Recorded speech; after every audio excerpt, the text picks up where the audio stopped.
When, during the French Revolution, the steel blade of the guillotine began to descend, cutting off the heads of the king, Louis XVI, and his queen, Marie Antoinette, and the heads of thousands of priests, nuns, men and women of the aristocracy, the managerial staffs of the great feudal estates, and anyone suspected of being an enemy of the people, it is a certainty that by the time this violence was happening, the age of enlightenment, the age of reason, was dead. The French Revolution had been the third great revolution inspired by the philosophy of the age of enlightenment. The age of enlightenment, which we have dated here from the death of Descartes in 1650 to the death of Hume in 1776, provided the philosophy for the three great revolutions of the modern world prior to the 20th century. The English bloodless, glorious revolution of 1688, the American Revolution of 1776, and the French Revolution of 1789. It was in France, where the last of these revolutions occurred, that the philosophic ideas of the Age of Enlightenment were most fully and radically developed in all their glorious and shattering significance. Who developed these philosophic ideas which inspired the French Revolution? Strangely, no one who ever made the list of the world's greatest philosophers, such as Hume or Hegel. The significance of the philosophy of the Age of the Enlightenment was spelled out by a group who came to be called in France the philosophes, by which the French meant that they were not professional academic philosophers, such as might teach at the Sorbonne in Paris, but rather that they were intellectual types, opinion makers, activists in the sciences or the arts, journalists, cafe philosophers. These were the people who popularized and disseminated the ideas of enlightenment to large and varied audiences throughout France. Best known among them is Voltaire, poet, dramatist, essayist, famous for his satire, Candide. There was also Diderot, a poet, essayist, novelist, perhaps the greatest genius of the French Enlightenment, editor as he was of the famous encyclopedia, which slyly propagandized for revolution. And there were Holbach and Lamétrie, who were essayists, philosophers, and critics. And there were the mathematician philosophers, d'Alembert and Condorcet. By now, in the middle of the 18th century, Descartes and Newton were only bygone symbols of the rapidly advancing age of science, which was revealing the order, the harmony, and lawfulness of all of nature, physical and human. By now, a truce had ended the battle between the church and the new sciences. The French intellectuals did not fight the battle of rationalism versus empiricism, the battle of Descartes versus Hume. Rather than fighting over the differences between rationalism and empiricism, the philosophes were eclectic and capitalized on both of them. They saw the advantages of each side, and they put each to use for their own purposes, which were to reform or bring down the dominance of the Catholic Church and the absolute monarchy over France, and to establish a new order based on the truths of science and of natural rights of life, liberty, and property. Why have these truths of physical nature and human nature, of science and natural rights, been so long in becoming known to us? It is because reason has been in chains, say the French philosophes. Reason has been fettered by the greed and the lust for power of certain identifiable historical groups. Reason is only now breaking free from the chains placed upon it by the institutionalized power of the King of France and of the Church of Rome.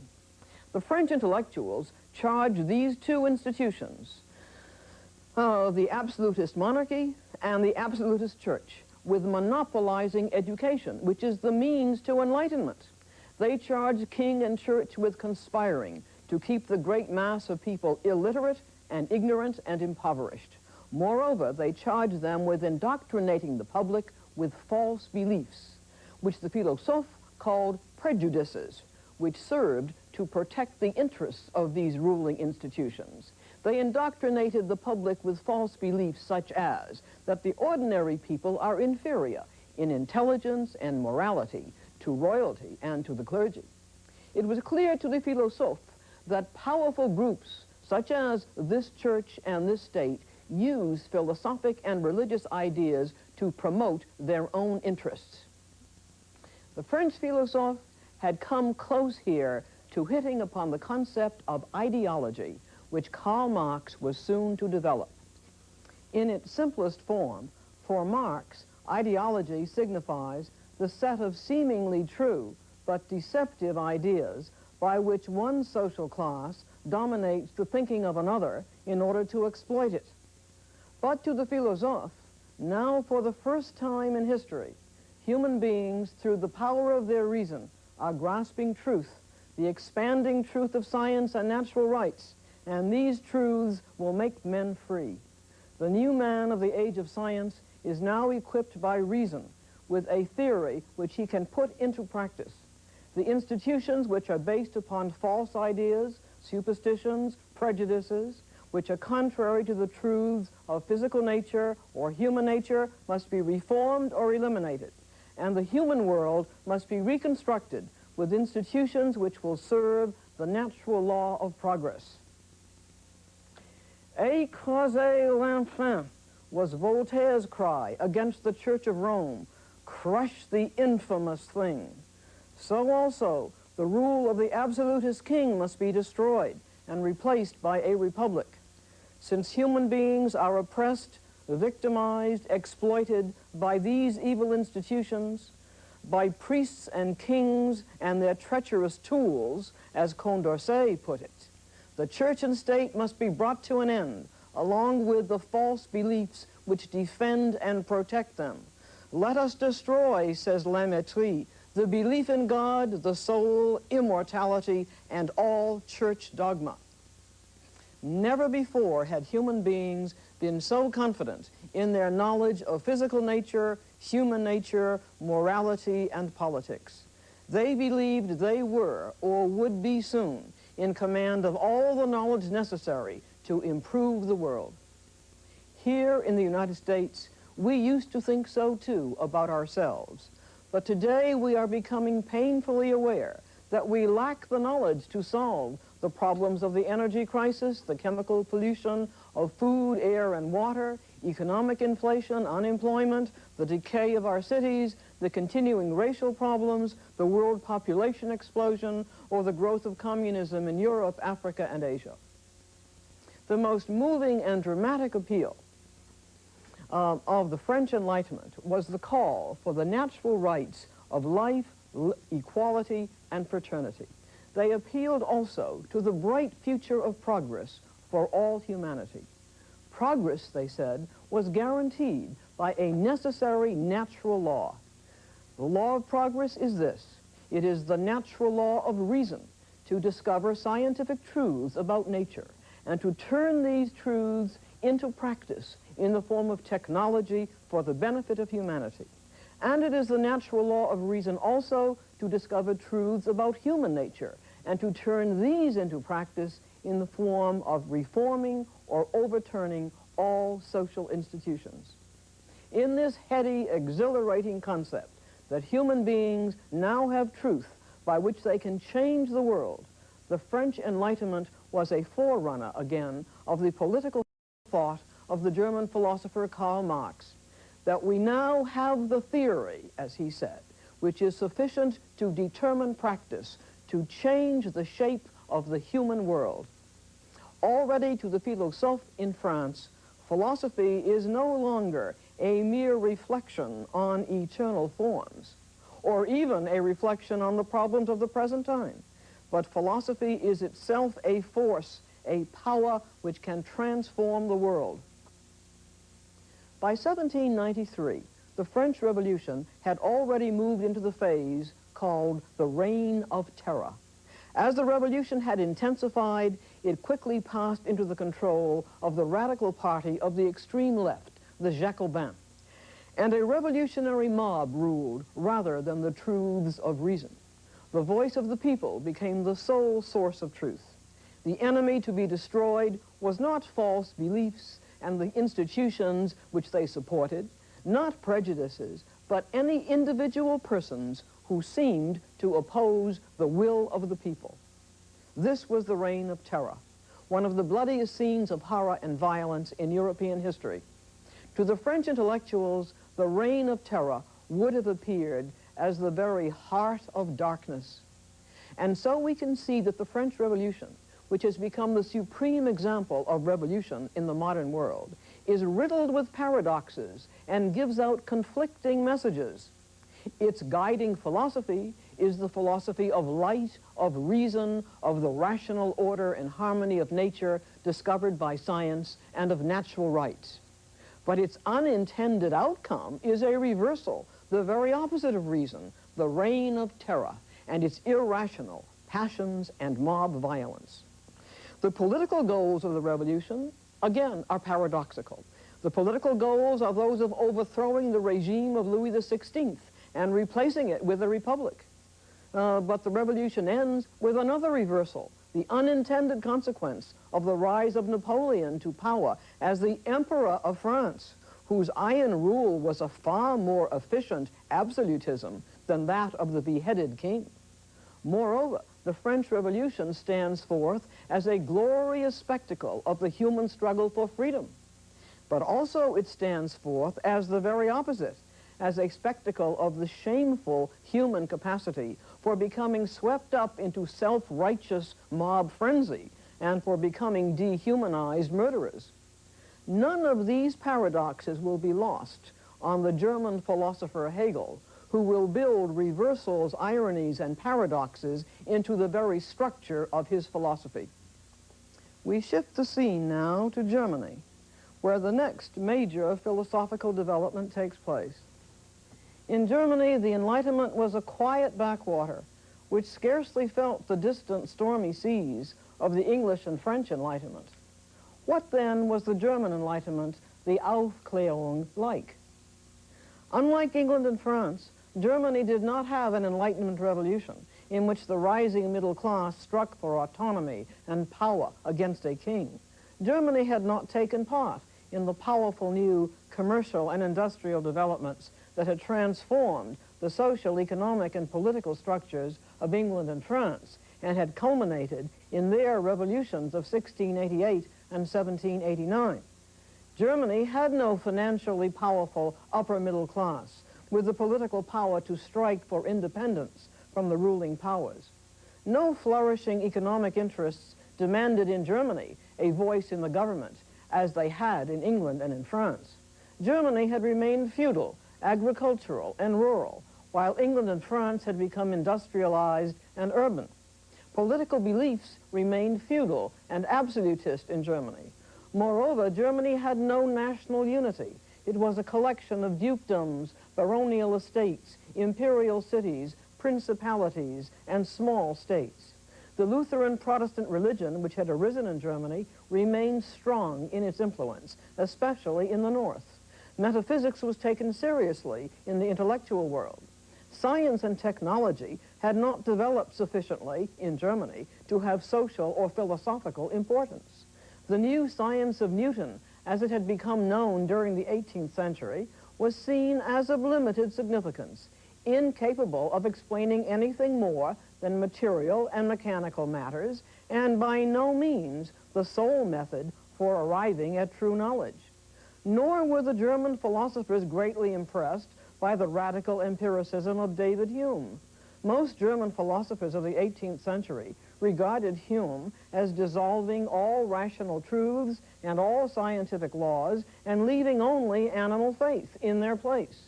This philosophic outcome was totally unacceptable to them. Germany was to find another path in philosophy. Out of this provincial German cultural and intellectual background came the towering genius Immanuel Kant, who provided for the first time an answer to Hume's skepticism. But Kant's answer to Hume accomplished something else as well.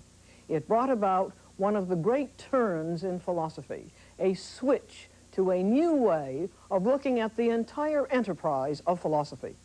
Kant's greatest work is called The Critique of Pure Reason, and it was published in 1781, 8 years before the French Revolution. Kant recognized the force of Hume's empiricist arguments. But Kant saw that the logical outcome of Hume's radical empiricism, claiming as it does that the basis of all knowledge lies in experience, leads to the conclusion that there isn't any knowledge. There is only association of ideas through habit and through psychological expectancy and a gentle compulsion.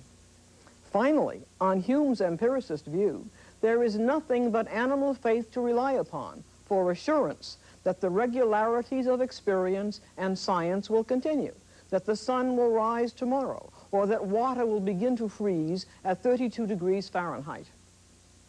Kant urged that the cure for this disaster into which Hume had led philosophy lies in not taking the first step, and that is the step of radical empiricism, which claims that knowledge comes to us solely from sensory experience.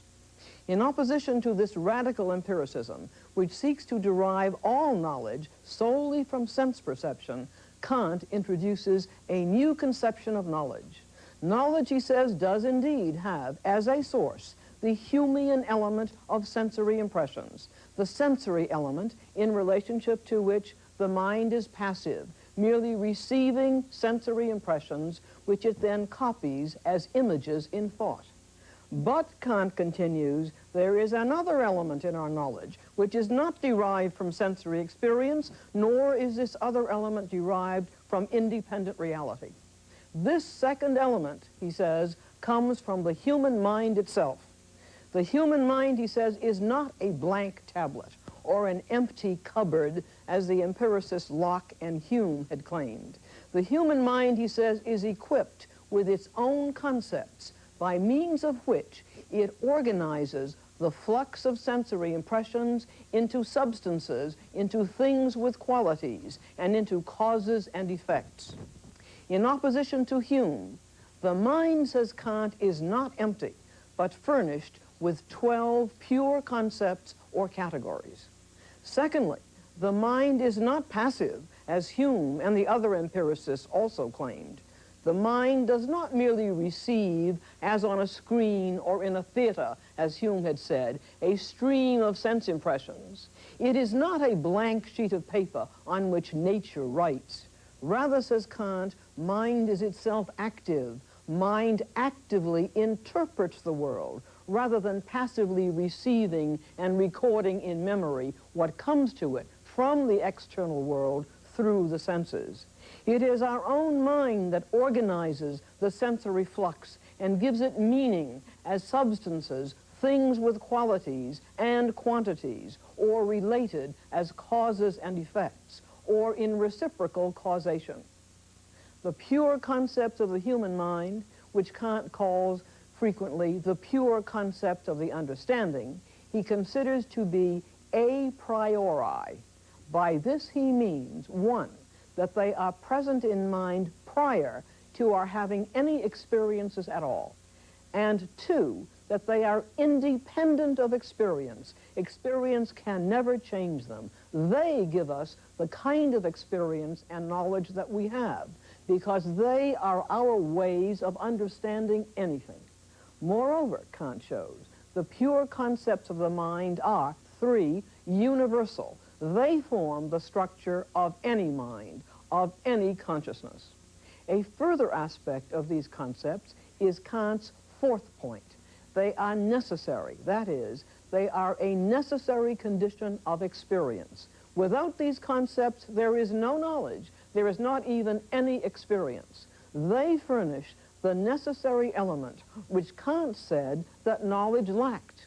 It is mind that supplies the concept of substance, which is necessary in order to organize and unify the flux of sensation. Without the universal concept of substance, to organize the flux of sense impressions, you could not experience a substance, a thing. Without the concept of cause, which is present in all minds, and organizes the flow of sense impressions into causes and effects, you would never experience causality. Hume had attacked the causal laws of science by denying that we have any knowledge of necessary connection between causes and effects. Kant's answer to Hume is that there is and always will be a necessary connection between causes and effects because the mind itself imposes the concept of necessary connection between causes and effects. This is the way we necessarily think. Cause and effect is a universal, a priori, and a necessary concept of the human mind. Notice that Kant's pure concepts of the understanding are not the same as Descartes' innate ideas. For example, that everything has a cause, or that God exists. Descartes says that our innate ideas correspond to the structures of independent reality, and that these innate ideas are imprinted in us by God so that we can know the true nature of independent reality.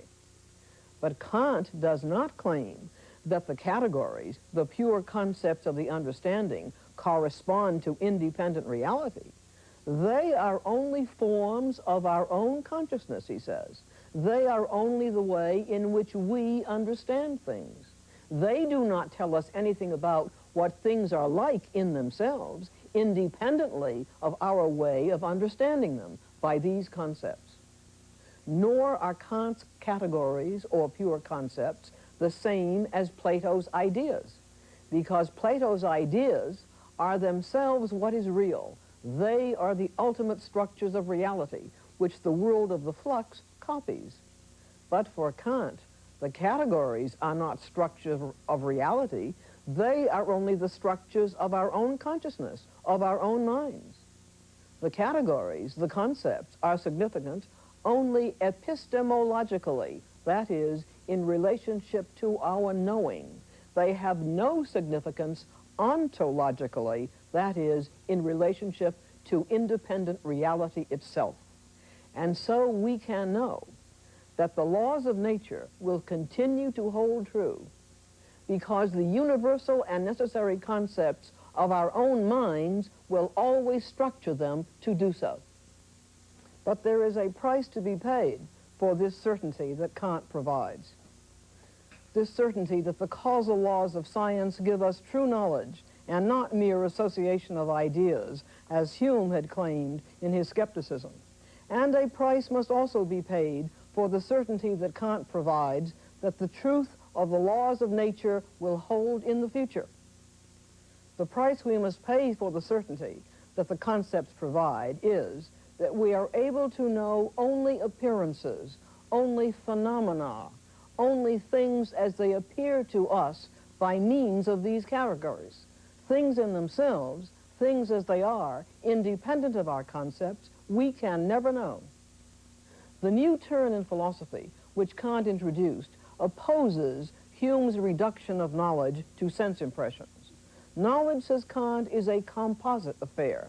This is Kant's major argument against Hume. Knowledge consists not only of the sensory element, in which the mind is passive, but also of a rational element, the 12 pure, rational concepts of the understanding, with which the mind actively synthesizes, unifies, organizes the sensory flow into things with qualities, into causes with effects. With these two components of knowledge, Kant shows himself to have found a role for the empiricist element and a role for the rationalist element in his new view of knowledge.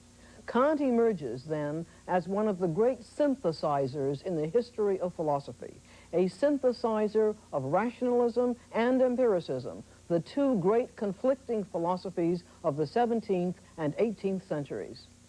But notice that a strange thing has happened to Kant on the way to answering Hume. Kant has saved the scientific laws of nature, and most especially the Newtonian physics, from the destructive skepticism of Hume, by showing that the necessary connections of Newton's causal laws have their foundation in the necessary causal concept of the human mind. But what has Kant done? In order to save the truth of the sciences, Kant has had to make the laws of science dependent upon the mind and its concepts. He has had to say that the order which Newtonian laws establish is not in nature, but comes from the universal and necessary concepts of the human mind. He has had to say that the independently real external world of nature does not give us its laws, either through sense impressions, as Hume and the empiricists said, or through corresponding with our clear and distinct rational ideas, as Descartes and the rationalists had said. Nature does not give the human mind its laws, Kant has discovered. It is the other way around. It is the mind that gives its own laws to nature, its own laws in the form of its own necessary pure concepts, which organize all sensory materials. These are the concepts which give form, organize, and structure all our experience, all our knowledge of nature. In Kant's famous words, mind is the lawgiver to nature. Then the laws of nature are dependent upon the concepts of the human mind. With the philosophy of Kant, the world order has become mind-dependent. Here we have the most startling and influential significance of the new turn which Kant gave to philosophy. It is the turn away from the external world of independent nature to the inner world in which we discover the activity and powers of the mind, which are the key to whatever we experience and whatever we know. The new turn in philosophy has this significance. After Kant, and under his influence, whatever is experienced or known will be shown in part to be due to the mind itself, to the concepts by which the mind understands things. Are you familiar with the psychotherapist's maxim that we live in a world of our own making, that if your world is cold and cruel, that is the way your own mind has made the world appear, and that if you learn how to change your thinking, your concepts and your attitudes, the world will begin to appear differently to you, no longer cold and cruel. When an historian speaks of the world of Thomas Jefferson, or when an anthropologist speaks of the world of the Zuni Indians, they are saying that Jefferson's own mind made the world appear to him as it did, that the Zuni's own beliefs and values make the world appear to them as it does. All this began with the Kantian turn in philosophy, in which the object is always, in some degree, the creation of the subject.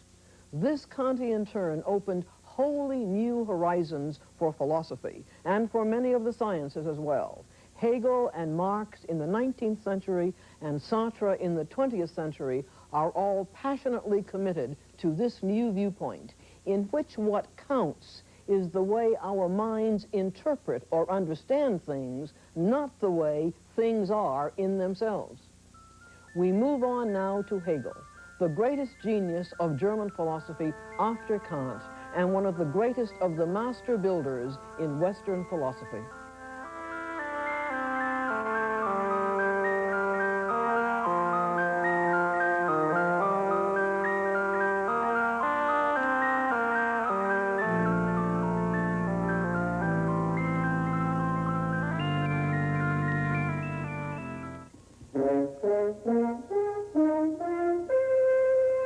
Pre-recorded in the studios of the Maryland Center for Public Broadcasting.